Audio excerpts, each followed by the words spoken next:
आत्महत्या करने वाला व्यक्ति भी स्वेच्छा से अपने आप को मार डालने की कोशिश करता है और जब तक वह बिल्कुल ही मर नहीं जाता तब तक उसको मृत्यु की प्रक्रिया का पता चलता रहता है कि अब यह ठंडा हो रहा है, यह ठंडा हो रहा है, लेकिन अंतिम स्थिति में से वह लौट कर नहीं आता। तो क्या आत्महत्या भी स्वेच्छा से आयोजित मृत्यु के प्रयोग जैसे ही नहीं है? आत्महत्या का प्रयोग भी किया जा सकता है संकल्प के लिए, लेकिन साधारणतः आत्महत्या करने वाले लोग इसके लिए करते नहीं हैं। और जब आमतौर से जो आदमी आत्महत्या करता है वह आदमी खुद आत्महत्या करता है ऐसा नहीं है। अक्सर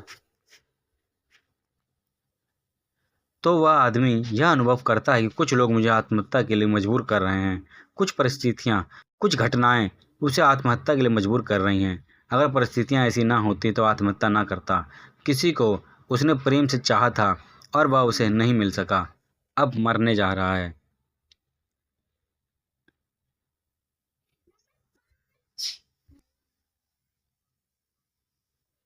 किसी को उसने प्रेम से चाहा था, वह उसे नहीं मिल सका, अब मरने जा रहा है। अगर वह उसको मिल जाता तो मरने ना जाता। असल में आत्महत्या करने वाला मरने की तैयारी नहीं दिखा रहा है, उसकी जीने की एक शर्त के साथ तैयारी थी, वह शर्त पूरी नहीं हुई, इसलिए वह जीने से इनकार कर रहा है। मरने में उसका रस नहीं है, उसका जीवन में रस रह गया है। तो एक तो उसकी आत्महत्या मजबूरी की है, इसलिए किसी भी आत्महत्या करने वाले को अगर 2 क्षण के लिए रोका जा सके तो शायद वह फिर दोबारा आत्महत्या ना करे। 2 क्षण की देरी काफ़ी हो सकती है, क्योंकि 2 क्षण में उसका मन फिर बिखर जाएगा, क्योंकि वह ज़बरदस्ती इकट्ठा हुआ था और आत्महत्या करने वाला व्यक्ति संकल्प नहीं कर रहा है। सच तो यह है कि संकल्प से भाग रहा है। आत्महत्या करने वाला व्यक्ति आमतौर से बहादुर नहीं होता, कायर होता है। असल में ज़िंदगी उससे संकल्प करने की मांग कर रही थी। ज़िंदगी कह रही थी कि कल जिसे तूने प्रेम किया अब संकल्प कर और उसे भूल जा। यह उसकी सामर्थ्य नहीं है। ज़िंदगी कह रही है कि कल जिसे तूने प्रेम किया था अब उसको छोड़ और किसी और को प्रेम कर। यह उसकी सामर्थ्य नहीं है। ज़िंदगी उससे कहती है कि कल तू धनी था, आज तू बैंकरप्ट है, दिवालिया है, फिर भी जिंदगी उससे कहती है कि कल तो धनी था, आज तो बैंकरप्ट है, दिवालिया है, फिर भी जी। यह उसकी हिम्मत नहीं है। वह जिंदगी में संकल्प कहीं भी नहीं कर पा रहा है। अब उसको एक ही रास्ता दिखता है कि मौत में डूबा जाए। वह यह संकल्प से बचने के लिए कर रहा है। यह उसका संकल्प नहीं है, यह उसका पॉजिटिव विल नहीं है, यह उसकी नेगेटिव विल है। तो नेगेटिव विल, नकारात्मक संकल्प का कोई फायदा नहीं है। यह आदमी और भी कमज़ोर आत्मा लेकर पैदा होगा। जितनी कमज़ोर आत्मा थी उससे भी कमज़ोर आत्मा लेकर पैदा होगा, क्योंकि जहाँ इसे अवसर मिलना था संकल्पों को जगाने का, वहाँ से भाग खड़ा हुआ है। यह ऐसे ही है जैसे कि एक बच्चे की परीक्षा करीब आई और वह क्लास छोड़कर भाग गया। उसे उसने भी संकल्प किया है, क्योंकि वह 30 लोग परीक्षा दे रहे थे तब वह निकल भागा है। लेकिन वह संकल्प नकारात्मक है। संकल्प था परीक्षा का, वह विधायक था, वह संघर्ष था, वह संघर्ष से भी भाग निकला है। वहाँ संघर्ष था, वह संघर्ष से भाग निकला है। एक्सपेस्ट भी संकल्प करता है, एस्केपिस्ट भी संकल्प करता है। जब शेर को देखकर एक आदमी भागता है और झाड़ पर चढ़ता है तो वह भी संकल्प करता है, लेकिन हम यह नहीं कहेंगे कि उससे वह संकल्पवान हो जाएगा, क्योंकि आखिर भाग रहा है, पलायन कर रहा है। तो सुसाइडल वृत्ति जो है वह पलायनवादी एस्केपिस्ट है, उसमें संकल्प नहीं है। लेकिन हाँ, मृत्यु का उपयोग संकल्प के लिए किया जा सकता है, वह दूसरी बात है। जैसे कि महावीर की परंपरा में मृत्यु का उपयोग भी संकल्प के लिए किया गया।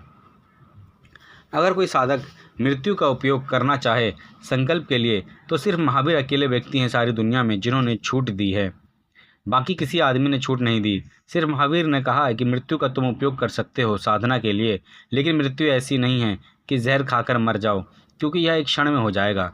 एक क्षण में संकल्प का कभी पता नहीं चलता। संकल्प के लिए लंबी श्रृंखला चाहिए क्षणों की।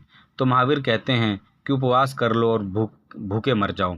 भूखा मरने में साधारण स्वस्थ आदमी को 90 दिन लगते हैं। अगर ज़रा सी ही संकल्प कमज़ोर है तो दूसरे दिन ही खाने की इच्छा होगी, तीसरे दिन सोचेगा कि अब कहाँ बचें, किस तरह भागें, क्या उपद्रव कर लिया हमने। लेकिन 90 दिनों तक सस्टेन मरने की इच्छा पर कायम रहना बड़ी कठिन बात है। इसमें महावीर ने भूखे और मर जाओ। इसमें धोखे का डर इसलिए नहीं है कि जो 90 दिन में ज़रा भी संकल्पहीन आदमी होगा वह कभी कब भाग गया होगा। इसका उपाय नहीं है। हाँ, जहर लेकर मरने को कहें, नदी में डूब कर मरने को कहें, पहाड़ से कूद कर मरने को कहें, तो क्षण के लायक संकल्प हम भी जुटा लेते हैं। मगर एक क्षण का बहादुर योद्धा के मैदान पर काम का नहीं है, क्योंकि दूसरे क्षण वह कायर हो जाएगा। और जितने संकल्प पूर्वक एक वह बहादुर हुआ था, उतने ही संकल्प पूर्वक कायर हो जाएगा। तो महावीर ने संथारा के आत्ममरण की स्वीकृति दी है साधना के लिए, कि कोई व्यक्ति अगर चाहे कि वह अपनी आखिरी कसौटी मृत्यु में भी कसना चाहता है तो कस ले। वैसे वह बड़ी कीमत की बात है और सोचने जैसी है, क्योंकि महावीर अकेले व्यक्ति हैं सारी पृथ्वी पर जिनकी यह आज्ञा है कि ऐसा साधक कर सकता है। इसके दो कारण हैं। एक तो कारण यह कि महावीर को पक्का भरोसा है कि कोई मरता नहीं, इसलिए मरने के लिए कोई इतनी चिंता लेने की ज़रूरत नहीं है। इसका पक्का भरोसा है कि कोई मरता नहीं है, इसलिए कोई हर्जा नहीं है। एक प्रयोग करते हो करो। दूसरा, इसका भी अनुभव और पक्का भरोसा है कि कोई आदमी 50 दिन, 60 दिन, 70 दिन, 80 दिन, 90 दिन, 100 दिनों तक निसंदिग्ध भाव से मृत्यु की कामना करे, यह इतनी महान घटना है कि साधारण घटना नहीं है। एकाध क्षण के लिए मरने का ख्याल तो हम सबको आता है। ऐसा आदमी खोजना मुश्किल है जिसने ज़िंदगी में 2-4 दफ़े मरना ना चाहा हो, नहीं मरा। वह दूसरी बात है। ऐसी क्षण आ ही जाते हैं जब आदमी मरना चाहता है, फिर एक चाय का प्याला पी लेता है और भूल जाता है।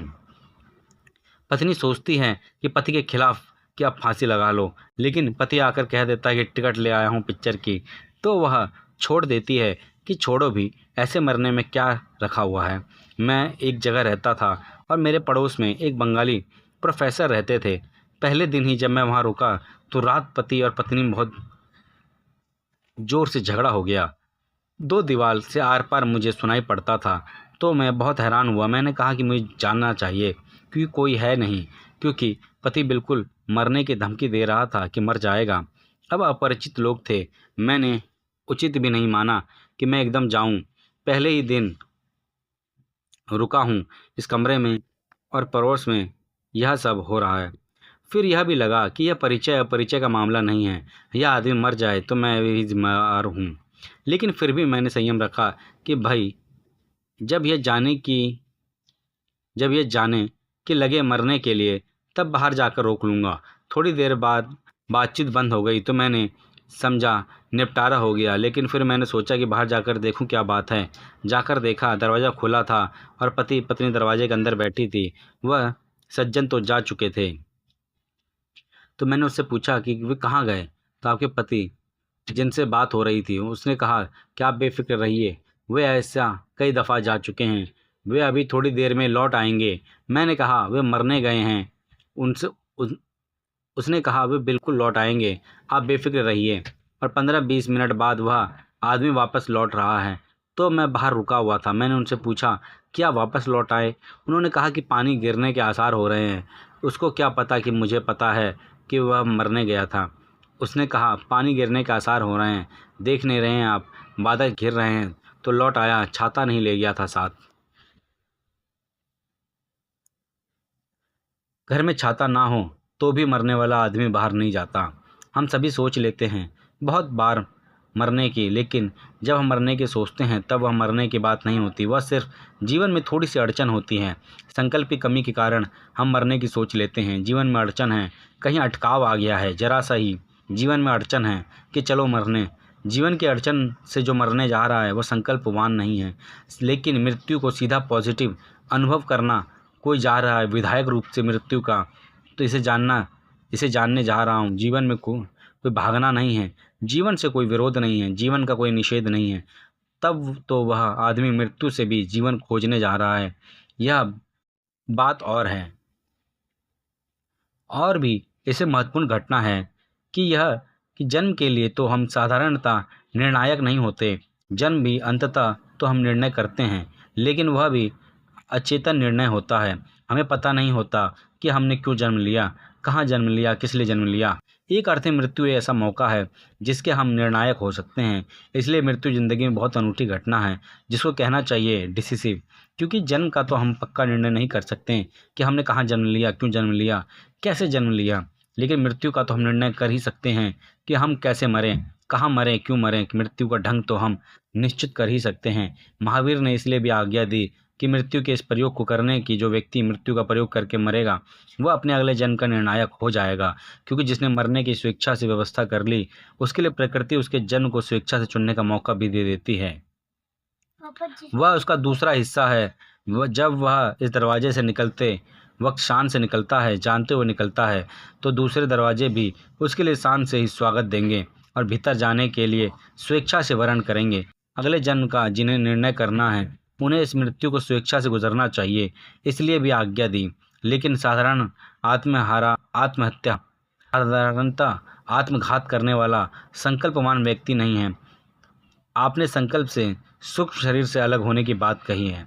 क्या जो साक्षी का साधक है, ये जो तथात्मकता की साधना करता है, उसका सूक्ष्म शरीर बिना संकल्प के अलग हो सकता है?